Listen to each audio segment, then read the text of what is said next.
Oke, sebelum kita mulai perkuliahan pada sore hari ini, alangkah baiknya nanti kita berdoa dulu. Kelasnya sudah hadir. Sudah, Pak. Oke, silakan pimpin doa.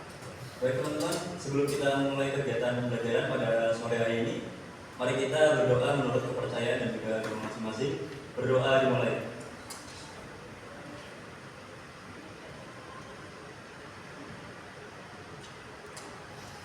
Berdoa selesai.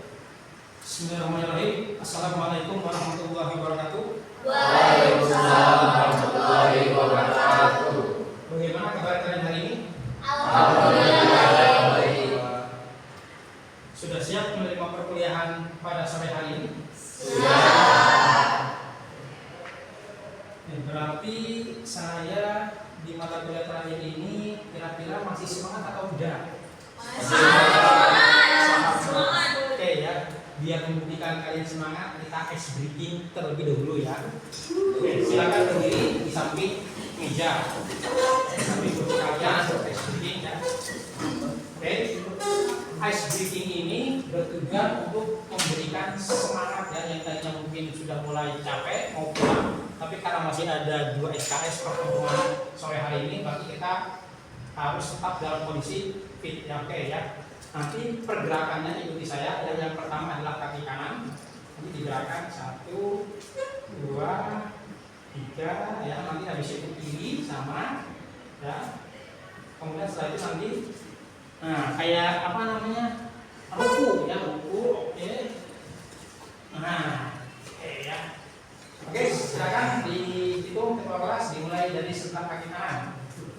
1, 2, 3, 4, 5, 6, 7, 8, 1, 2, 3, 4, 5, 6, 7, 8. Sekarang yang tadi muncul 1, 2, 3, 4, 5, 7, 8. sekali lagi 1, 2, 3, 4, 5, 6, 7, 8. Oke, yang pertama. Nah, kembali.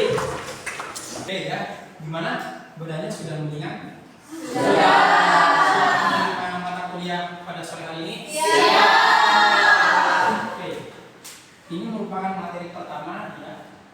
Kemarin sudah saya jelaskan terkait dengan dokumen kontrak perkuliahan pada mata kuliah pengendalian pencemaran air ya, PPA.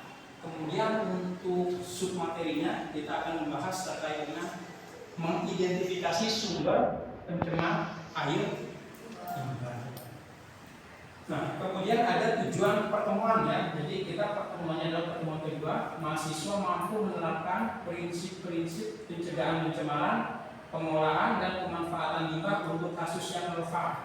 Artinya kasus yang relevan itu tergantung dengan kompetensinya nanti masing-masing. Kalian di bidang lingkungan berarti nanti akan terkait dengan parameter fisik, kimia dan teknologi.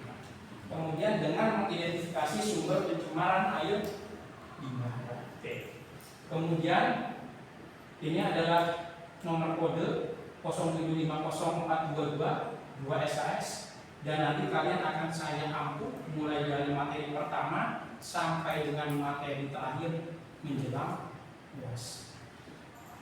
Nanti untuk CPL 23 itu nanti akan ada di pertemuan-pertemuan selanjutnya. Dan nanti sub CPMK-nya, jadi kompetensi yang akan kalian dapat pada pertemuan hari ini terkait dengan mahasiswa mampu mengidentifikasi sumber pencemaran air limbah ya. C4 CPMK 1. C4 ini terkait dengan kognitif karena di sini ada mengidentifikasi. Nanti output akhirnya adalah profil lulusan. Bagian dari mata kuliah ini nanti akan menjadi fondasi terkait dengan profesional di bidang lingkungan dan surveyor dan analisis lingkungan. Nanti fondasinya banyak, bukan hanya dari mata kuliah pengendalian pencemaran air, tapi nanti ada dari mata kuliah bioremediasi dan lain-lainnya. Oke. Materi yang saya buat ini mengacu kepada SKKN nomor 187 tahun 2016. Jadi nanti output dari mata kuliah ini adalah kalian memiliki potensi di bidang pengendalian pencemaran. Jadi nanti silakan kalian lulus ya. Jadi pada mata kuliah HSI ini kalian boleh santai tetapi tetap fokus. Yang mau minum silakan minum. Ya. Kalau makan harus berbagi dengan yang lain. Santai aja ya. Nah, di slide pertama ini ada yang bisa bantu saya untuk menjelaskan terkait dengan gambar apa yang ada di depan? Oke, silakan jelaskan. Jadi di situ ada gambar peta Indonesia di mana itu merupakan jalur dari distribusi BBM. Nah, untuk jalur distribusi BBM itu juga kan melewati lewat perairan ya Pak, lewat laut. Jadi ada potensi di mana BBM yang didistribusikan itu ada kebocoran yang terjadi dan nantinya pasti akan mencemari laut dan membahayakan kehidupan akuatik. Kita beri close untuk Laura. Jadi begini, jadi pada saat kalian menjadi mahasiswa itu silakan kalian berpendapat, silakan kalian berargumentasi, ya. Tidak ada yang namanya salah. Jadi yang namanya mahasiswa itu silakan boleh salah, tapi kalau nanti sudah lepas statusnya menjadi masyarakat ya, melepas status mahasiswanya, kesalahan itu harus diminimalkan ya. Jadi sudah disampaikan oleh Laura benar ya, jadi sumber daya alam kita tinggi, maka nanti akan ada banyak potensi terkait dengan pencemaran air ya, terkait dengan distribusi sumber daya alam dari satu pulau ke pulau lainnya. Oke, selanjutnya kita masuk ke sebentar ya.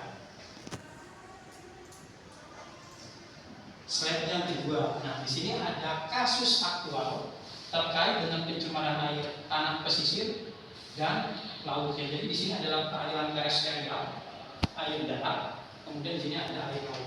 Saya minta untuk yang di perairan darat satu orang untuk menarasikan apa yang ada di gambar.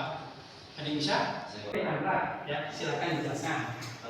Menurut pandangan saya dari untuk yang area darat itu dalam pipa tersebut terdapat kebocoran Pak. Yang kebocoran tersebut ketahui melalui air sumur. Gitu Pak. Oke ya. Tadi yang disampaikan oleh saudara Andra juga sudah sangat baik dan kita beri plus ya.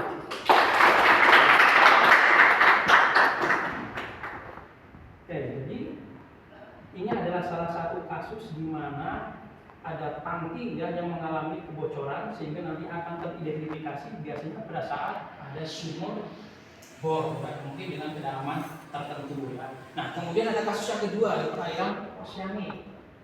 Oke, siapa yang kira-kira bisa bantu saya untuk menarasikan? Saya Pak. Dengan nomor 2. Oke. Sebutkan nama Mbak. Saya namanya Tata Pak. Ya. Baik, itu tuh di situ ada industri yang dimana pengolahan air limbah bekas sisa produksinya itu langsung dibuang ke laut tanpa melalui pengolahan. Nah, akibatnya apa? Nah, laut itu kan banyak biota airnya, termasuk itu ada gambar ikan. Nah, ikan-ikan yang semula itu airnya itu tempat hidupnya bersih, terus dia jadi kotor karena tercemar oleh bekas itu industrinya, dan itu berdampak pada kehidupan ikan itu jadi mati dan berpengaruh pada mata pencaharian dari nelayan tersebut. Oke, ya sangat baik, kita beri plus dulu.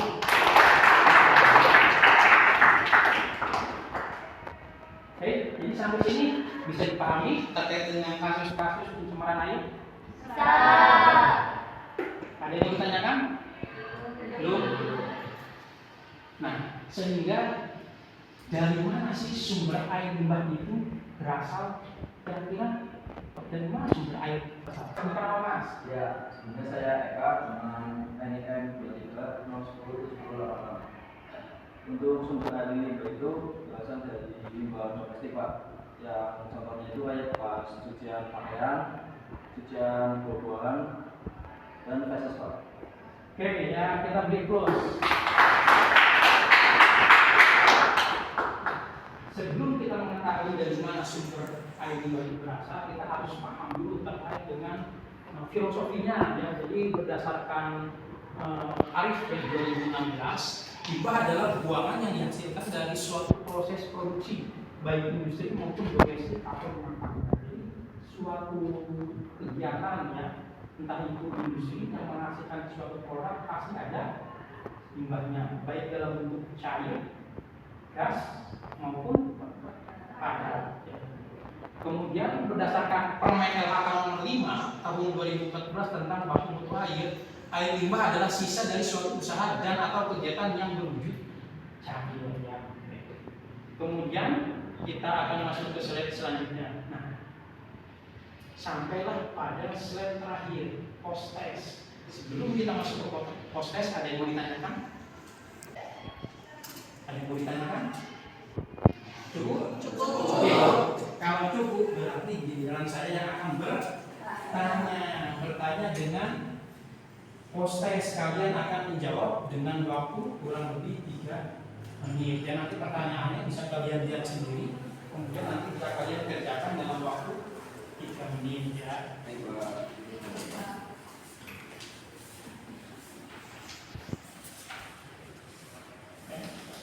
Silakan dibagikan ke belakang. Jangan lupa diisi identitas, nama, dan NIM.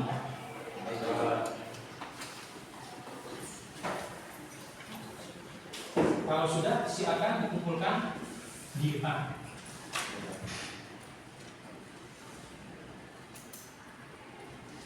Ayo, silakan.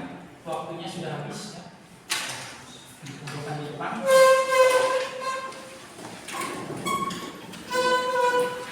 Oke, lanjut.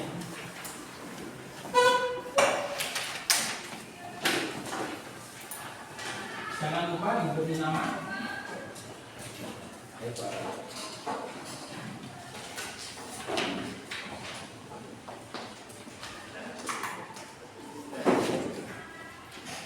Tes sudah kalian laksanakan dan kalian kerjakan, ya. Berarti berakhir untuk pertemuan kita di sore hari ini. Ya. Oke, ada sedikit pandangan ya dari setiap pertemuan yang saya sampaikan. Silakan, ini menjadi sebuah motivasi kalian. Kenapa kalian datang ke kampus untuk belajar? Karena kalian ingin meraih masa nanti. Kupikir keberhasilan itu karena keturunan. Ternyata karena ketekunan. Kupikir yang paling mahal itu uang, emas, dan permata. Ternyata kesehatan dan nama baik. Kupikir sukses itu hasil kerja keras. Ternyata hasil kerja cerdas. Kupikir Tuhan selalu kabulkan tiap doa hamba. Ternyata hanya memberikan yang kita butuhkan. Sekian yang dapat saya sampaikan pada sore hari ini. Kurang dan lebihnya saya mohon maaf. Wabillahi taufiq wal hidayah. Wassalamualaikum warahmatullahi wabarakatuh.